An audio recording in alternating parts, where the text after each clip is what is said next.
ಚಂದ್ರಗಿರಿ, ಬಂಗಾರಗಿರಿ, ಸದಾಶಿವಪ್ಪ, ಒಪ್ಪಿನಪ್ಪ, ಚಂದ್ರಗಿರಿ, ಸದ್ಗುಣಾಥ, ಧಾರವಾಡದೀಶ, ಚಿಕ್ಕಪುತ್ಯ. ಇದು ಧಾರವಾಡ ಚಿಕ್ಕಪ್ಪನವರ ಕಾಲಜ್ಞಾನವಾಣಿ.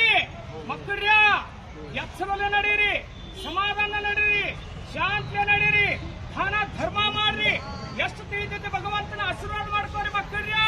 ಒಕ್ಕಲಿಗೆ ಸಂಪತ್ತು ಐತಿ, ಯಾವ ರೋಗ ಇಲ್ಲ, ಯಾವ ರುಚಿನಿಲ್ಲ ಮಕ್ಕಳ್ಯ. ಎಲ್ಲಾನು ಒಳ್ಳೇದಾಕತ್ತೆ ಮಕ್ಕಳ್ಯ. ಸುಖ ಐತಿ ಈ ವರ್ಷ. ಯಾರು ಒಡನಾಟ ರಾಜಕೀಯ